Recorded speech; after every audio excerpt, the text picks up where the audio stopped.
அன்பார்ந்த தலைவர் அவர்களே, இந்த நிகழ்ச்சியுடைய சிறப்பு வருகையாளராக உண்மையில் நான் இல்லை, எங்களுடைய குடும்ப நண்பர் மயில் அண்ணாச்சின்னு சொல்லக்கூடாதுனாலும் ஊரே அண்ணாச்சிங்கிறதுனால நான் அவர்கள் தான் உண்மையிலேயே சிறப்பு வருகையாளராக நான் இந்த கூட்டத்தில் நினைக்கிறேன். செயலாளர் அவர்களே, என்னை சிறப்பான முறையிலே அறிமுகம் செய்த அருமை நண்பர் சரவணன் அவர்களே, முன்னாள் துணை ஆளுநர் மரியாதைக்குரிய பொறியாளர் அவர்களே, எங்கள் கிளப்பில் கொஞ்ச நாள் வந்துட்டு இந்த கிளப்பை விட நல்ல கிளப்பாக வேணும்னு சொல்லிட்டு வந்து சேர்ந்திருக்கிற பாலன் ஜுவல்லர்ஸ் அதிபர் அவர்களே, மேலும் அருமைக்குரிய ராமலிங்கம், எங்கள் கிளப்பினுடைய வருங்கால தலைவரும் இன்றைய செயலருமாகிய டாக்டர் கிளாடிஸ் பெல்லாமை அவர்களே, உங்கள் அத்தனை பேரையும் நான் வணங்கி வருகிறேன். உண்மையிலேயே நம்ம சரவணன் சாருக்கு நான் நன்றி சொல்லணும். ஏன்னா நல்லா அறிமுகப்படுத்தியிருக்கிறார். ஒரு கூட்டத்தில் பேச போகும்போது எனக்கு முன்னால் ஒரு பெரிய பேச்சாளர் இருந்தார். அவரு ஆன்மீகத்தில் பெரிய ஆள். அறிமுகப்படுத்த வந்தவர் என்ன செஞ்சாருன்னா, அவரை பற்றி அறிமுகப்படுத்தும் போது ஆன்மீகத்தில் ஒரு பெரிய பேச்சாளர்னு சொல்லிவிட்டு இருந்தால் பரவாயில்ல, முன்னாலெல்லாம் குன்றக்குடி அடிகளார் தான் சிறந்த ஆன்மீக பேச்சாளராக இருந்தார், அவர் மறைந்து விட்டார். அதற்கு பின்னாலே வாரியார் சுவாமிகள் சிறந்த பேச்சாளராக ஆன்மீக பேச்சாளராக இருந்தார், அவரும் இறந்து விட்டார். அவருக்கு பின்னாலே கீரன் அவர்கள் சிறந்த ஆன்மீக பேச்சாளராக இருந்தார், இப்பொழுது அவரும் காலமாகிவிட்டார். இப்பொழுது சிறந்த பேச்சாளராக இவர் இருக்கிறார். நான் சிறப்பு இருந்தது, எனக்கு முன்னால் அவர் பெரிய பேச்சாளர். எனக்கு நான் அவர் முகத்தை பார்த்தா அப்பவே அவருக்கு மரண பயம் வந்துச்சு. அந்த மாதிரிலாம் இல்லாமல் நல்ல விஷயங்களை சொன்னாங்க. அந்த 2009 குற்றாலத்தில் எனக்கு அன்னைக்கு திருவேங்கடநாதபுரத்தில் கூப்பிட்டுருந்தாங்க, புரட்டாசி மாதம். நான் சரி இவங்ககிட்ட வாரேன்னு சொல்லிட்டேன்னு நான் அங்கே வர முடியாதுப்பா, நான் சொன்ன இடத்துக்கு தான் போகணும்னு சொல்லி அங்கே போயிருந்தேன். ரெண்டாவது, எனக்கு இந்த இங்கே இருக்கிற எல்லாரையும் விட முன்னதாகவே அவளை தெரியும். இன்னும் சொல்ல போனால் 40 வருஷமா எனக்கு தெரியும் செல்வனா. ஆமாம், ஏன்னா எங்கள் கிராமத்தோட யானத்தில் அவங்க பெரியம்மா, அவங்க தாய்மாமா வீடுன்னு நினைக்கிறேன், கண்ணா வீடுலாம், அவங்கெல்லாம் எங்கள் கிராமத்தில் தான் இருந்தாங்க. அதனால் எங்களுக்கு ரொம்ப காலத்துக்கு மேலே தெரியும். எங்கள் வீட்டு மேலேயும் என் மேலேயும் ஒரு தனி பாசமாக அவருக்கு எப்பவும் உண்டு. இன்னைக்கு அன்றைக்கும் இன்றைக்கும் என்ன வித்தியாசம் இருக்குன்னு பார்த்தோம்னா, அன்னைக்கு பெண்கள்லாம் குழந்தை வேணும்னு அரசமரத்தை சுற்றிக்கிட்டு இருந்தாங்க. இன்றைக்கு அரசு குழந்தையை பெற்றுக்கிடாதுன்னு மக்களை சுற்றிக்கிட்டு. அன்றைக்கு வீட்டில் கிரைண்டரில் குழவி ஆடிக்கிட்டு இருந்துச்சு, இப்போ கிரைண்டரு உரல் ஆடிக்கிட்டு. இதை மாதிரி பல விஷயங்களை நம்ம பேசிக்கிட்டே போகலாம். ஆனால் ஒரு 20 நிமிஷத்துக்குள்ள முடிச்சுட்டா மரியாதையா இருக்கும்னு தெரிஞ்சுக்கிறாரு. ஏன்னா இல்லை, இப்போ என்ன ஒரு சிறப்பு இருக்கு, என்ன ஏதுன்னா ஒன்றும் தெரியல. நம்ம பஸ் சர்வீஸை பற்றி பேசிக்கிட்டோம், நிறைய செய்திகள். ஏன்னா நாங்கள் அப்போ 10 வயசுல இருந்த பஸ்லேயே இருந்ததுனால எல்லாம் இந்த அப்பெல்லாம் பஸ் ரொம்ப விரும்புவோம். இப்போ மக்கள் ரயிலை ரொம்ப விரும்ப ஆரம்பிச்சுட்டாங்க. என்ன காரணம்னா, அந்த காலத்தில் ரயில் பயணம்ங்கிறது கொடுமையாக இருந்தது. சென்னையிலேருந்து ஒருத்தன் ரயிலில் ஏறி திருநெல்வேலிக்கு வந்தான்னா வெள்ளச்சட்டை போட்டு வர முடியாது, கற்பாயிரும். அவனும் கற்பாயிரும், சட்டையும் கற்பாயிரும். ஏன்னா கறி வண்டி ஓடிட்டு பிறகு டீசல் வந்துச்சு, இப்போ மின் வண்டிகள் வந்துட்டு இருக்குது. அதோடு மட்டும் இல்லை, அப்பெல்லாம் ஒரு பூஜா ஹோல்டால்னு சொல்லுவாங்க. இப்போ ஹோல்டால்னா இப்போ அடுத்த தலைமுறைக்கு என்னன்னே தெரியாது. தம்பி தலைவருக்கு தெரியுமா ஹோல்டால்? பயணிகள் அந்த ஹோல்டர் பெரிய இதில் தலையண மெத்த எல்லாமே வச்சு சுற்றி ஒரு பெல்ட் போட்டு அது ஒரு பெரிய கௌரவம் நினைச்சாங்க பெரிய ஆட்கள். அப்படி ஒரு பயணம். இப்போ அதெல்லாம் யாரும் கவலைப்படுவதில்லை. சின்ன பைய வச்சுட்டு கூட நம்ம போயிட்டு வந்துடலாம். அதே போல் ஒரு பூஜாவில் தண்ணி வச்சிருப்பாங்க. தண்ணி அப்போ விற்பனைக்கு கிடையாது, இப்போ தண்ணி விற்பனைக்கு கிடைக்கும். இது ஒரு பெரிய இது நல்ல விஷயமா கெட்ட விஷயமாங்கிறது வேற விஷயம். அது போல பஸ் சர்வீஸ் எல்லாம் சரியா கரெக்டா போயிட்டு இருந்தாங்க. நம்ம ஊர்ல அப்ப வந்து சதர்ன் ரோட்வேஸ் நீங்க அதை எடுத்து கொடுத்துட்டீங்க. சதர்ன் ரோட்வேஸ் மொபைல் வண்டிகள் நமக்கு வாட்ச் வேணும்னு அவசியம் இல்லை. அந்த வண்டி எப்போ பஸ் ஸ்டாண்டுக்குள்ள நுழையுதோ அது 4:30 மணினா பார்த்தோம்னா கரெக்டாக 4:30. மெதுவாக தான் போவோம், ரொம்ப வேகமாலாம் போகாது. ஆனால் மக்களுக்கு சேவை அரசாங்க வண்டியில் தனியாருக்கு நினைச்சாங்க. ஒரு உதாரணம் சொல்றேன். இந்த சதர்ன் ரோடேஸ் வந்து இந்த முறப்பநாடு பாலம் 1936 கட்டினாங்க. அதுக்கு முன்னால் தூத்துக்குடி போறவங்க என்ன செஞ்சாங்கன்னா, இப்படி போய் கங்கை கொண்டான் வழியா போய் தான் பூங்கூர் வண்டி அது ஓடிட்டு இருக்கு, மணியாச்சி வழியா போயிட்டு இருக்கு. அதுதான் 36க்கு முன்னால். அப்புறம் இந்த முறப்பநாடு வல்லநாடு வழியா வந்த பிறகு கூட ஒரு வண்டி எப்படி ஓடிட்டு இருந்ததுன்னா, திருநெல்வேலி டு தூத்துக்குடி வண்டி எப்படின்னா, இது வசவபுரம் கடந்து வல்லநாடு போய் வல்லநாட்டுல இருந்து திருப்பி வசவபுரம் வந்து செய்திநல்லூர் போய் பிறகு இந்த வாகைக்குளம் வழியா தூத்துக்குடி போகணும். அப்படி ஒரு வண்டி ஓடி ஒரு 3 சர்வீஸ் அவங்க அடிச்சுக்கிட்டாங்க. எதனாலன்னா, வல்லநாட்டில் உள்ளவங்க சிறுவைகுண்டம் தாலுகா ஆபீஸுக்கு போவதற்கு வண்டி வேணுங்கிறதுக்காக. அப்படி சேவை தனியார் பஸ்களே நடந்துச்சு. நாட்டுடைமை ஆக்கப்பட்டு பிறகு நிப்பாட்டின முதல் வண்டிகள் அது உண்டு. தேசிய உடைமையாக அதுல இது மாதிரி நிறைய நம்ம பேசிக்கிட்டே போனோம். பஸ் சர்வீஸ்லேயே எவ்வளவு ஒரு நியாயமா நடந்தாங்க. இப்பெல்லாம் பஸ் எல்லாத்தையும் வித்துருவாங்க, ரூட்டோட வித்துருவாங்க. அப்போ அதெல்லாம் கிடையாது. டிஎம்பிஎஸ்ன்னு ஒரு கம்பெனி இருந்தது, அதிக வண்டி அவங்களுக்கு தான் இருந்தது.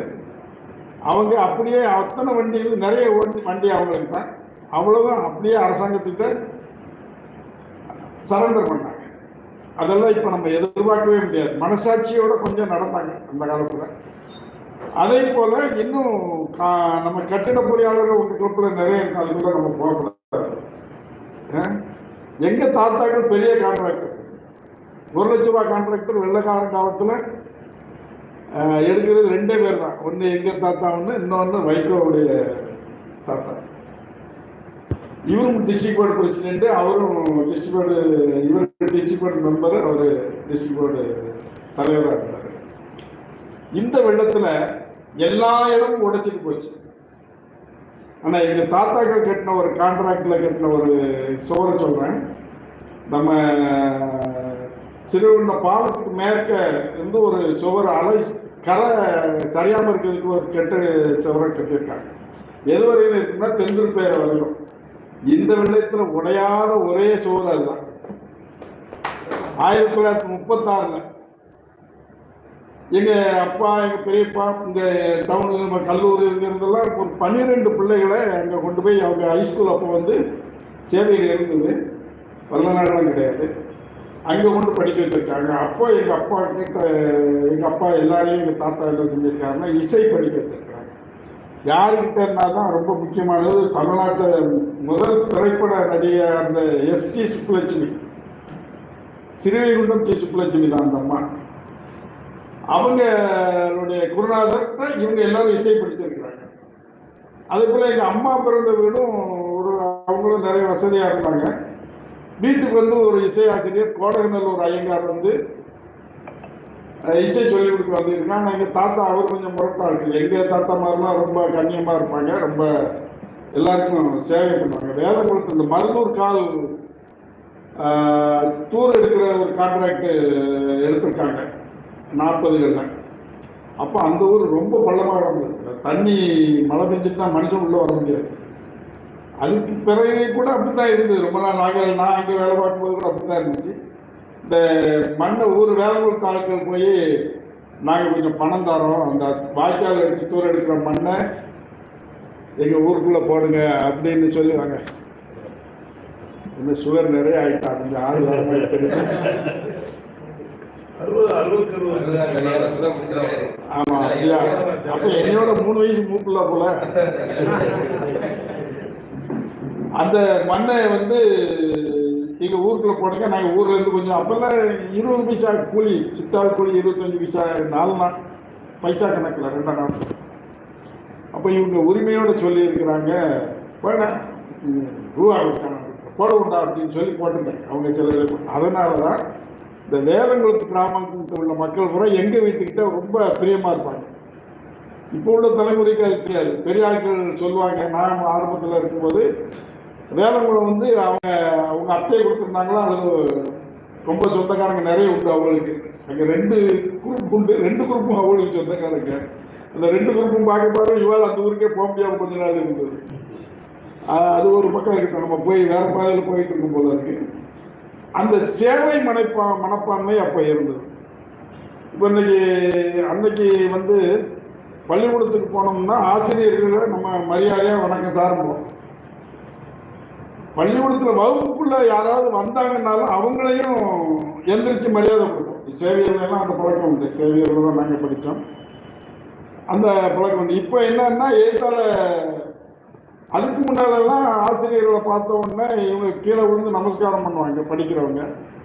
குருநாதர் ஆயுஷ்மான் பகவான் சொல்லி வாழ்த்துவாங்க. இப்போ நம்ம 2 வீலர் போகிற வார்த்தையார அவர் பையங்க சார் அப்படிங்க, அவர் தான் தலையை குனிஞ்சு கையை விட்டு ஆக்சிலேட்டர் விட்டு கையெடுக்க வேண்டி வரும். நேர் எதிரான ஒரு நிலையில் இன்னைக்கு இருந்துக்கிட்டு இருக்கு.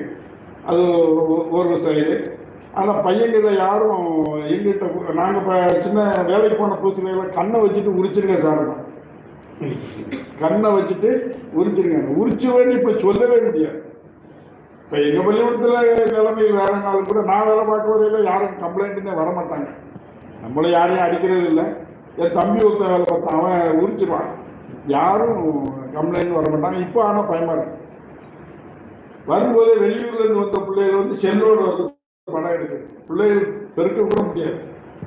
அரசாங்கம் அந்த காலத்தில் மெயின்டெனன்ஸ் கிராண்ட்னு ஒரு நம்ம வாங்குற சம்பளத்தில் ஒரு 10% நிர்வாகிக்கு கொடுக்குது. இப்போ அதெல்லாம் நிப்பாட்டி ரொம்ப காலமாச்சு. பெருக்கிறதுக்கு ஆள் நம்ம ஆசிரியர்களே பணம் இப்படி கால போட வேண்டிய ஒரு கட்டாயத்தில் இன்னைக்கு இருக்குது. அரசு பள்ளிகள் தவிர மீதி பள்ளிகளை எல்லாம் மூடித்தான் நல்லதுன்னு ஒரு மனப்பான்மை அரசாங்கத்துக்கு வந்துச்சு. ஏன்னா அந்த காலத்தில் அரசாங்கம் பள்ளிக்கூடம் நடத்துச்சு, தனியார்கள் சாராய கடையை நடத்திட்டு இருந்தாங்க.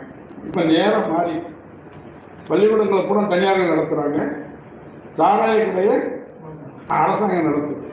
அதனால என்ன இதில் போயிட்டு இருக்குன்னு சொல்ல முடியல. ஆனாலும் வருமானம் வேண்டி இருக்கு அரசாங்கத்துக்குன்னு ஒரு சமாதானம் சொல்ல முடியுது. பிள்ளைகள்லாம் வந்து நடந்து போய் படித்த காலங்கள் உண்டு. இப்போ வாசலில் போய் வண்டியில் ஏற்றிட்டு வர வேண்டியது. இப்போ எங்களுக்கு அரசாங்கம் பணம் கொடுக்காட்டாலும் நாங்களும் 2 ஆட்டோவை போட்டு அடித்து வீட்டுக்கு பள்ளிக்கூடம் கொண்டு வரலாம், பள்ளிக்கூடத்தை மூடிட வேண்டியதான். இப்போ நார்மல்புரத்தில் ஒரு சென்ட் ஜோசப்னு ஒரு பள்ளிக்கூடம் இருக்குது. அங்கே ஒரு ஐயா இருக்காங்க, லாரன்ஸ் பிரதர்னு ஒரு நல்ல மனுஷன். அவர் வருஷப்பட என்னைக்கு போய் பார்ப்போமேன்னு பார்த்துருந்தேன். இப்போ யாராவது ஒரு பெரிய ஆளை போய் பார்த்து வழக்கமாக பார்க்குறது. அவர் சொல்கிறாருன்னா 5 வருஷம் தான் பள்ளிக்கூடம்லாம் மூடிட வேண்டியதான் அப்படின்னு. உண்மையான நிலைமைகள் தான் பிரைவேட் பள்ளிக்கூடங்களில் உள்ள நிலைமை தான். சேவை மனப்பான்மைங்கிறது அரசாங்கத்துக்கிட்ட என்னன்னா வரிக்கு வரி சர்ச்சார்ஜின்னு ஒன்றை போட்டு மக்களை பற்றி கவலை வந்து எந்த அரசாங்கத்துக்கும் இல்லை. யார் வந்தாலும் இப்போ வயதாக இருந்துட்டு இருக்காங்க. ஆனால் முன்னாலெல்லாம் அரசாங்கம் உதவி பண்ணும். அதே போல் இந்த வருஷம் எங்கள் கால்வாயில் எல்லா குளமும் உடைஞ்சிட்டு, எங்கள் குளம் மட்டும் உடையலை, பாறைக்குளம் மட்டும் உடையாமல் இருந்ததுன்னா இவங்களுடைய நீர் மேலாண்மை எந்த பக்கமாக பாறை வரையில் எங்கே உடையுமோ அந்த இடத்துலலாம் சுண்ணாம்பு வச்சு அந்த காலத்திலே கட்டியிருக்காங்க. அது திருப்பி போனதில் அவன் குளம் அரிச்சு போய் நம்ம பாதி மண்ணை காணும், பாதி நடவே முடியாது. இப்போ அதுக்கு நிரப்பணும்னா அதுக்கு பல ஆயிரம் ஆகும் போல இருக்கு. எங்கள் தாத்தாக்கள் செஞ்ச காரியம் நல்ல காரியத்தில் பாதிக்கப்பட்டது நம்ம, இல்லைன்னா வேற எங்கேயாவது உடைஞ்சிட்டு போயிருக்கணும். அந்த மாதிரி ஒரு அவங்கெல்லாம் பேரன்பு பெட்டகமாக இருந்திருக்கிறாங்க. யாரையும் கடிந்து பேசுறது இல்லை, நல்ல ஒரு இதை கொண்டாடி. அதனால இன்னைக்கு நாங்கள் நல்லா இருக்கோம். அதான் முக்கியம் இன்னைக்கு. அதனால நல்லா ஒரு முன்னாலெல்லாம் ஒரு அழைப்புதல், நீங்கள் எனக்கு அழைப்புதல் அனுப்பலையே, எனக்கு கொடுக்கலையேப்பாங்க. இப்போ அப்படிலாம் இல்லை. இது மாதிரி ஒன்று பிரிண்ட் எடுக்க வேண்டியது வாட்ஸ்அப்பில் போட்டு வாட்ஸ்அப்பில் பாரியா அனுப்பி போக வேண்டியது. இப்போ அந்த ஆவலாது யாருக்கும்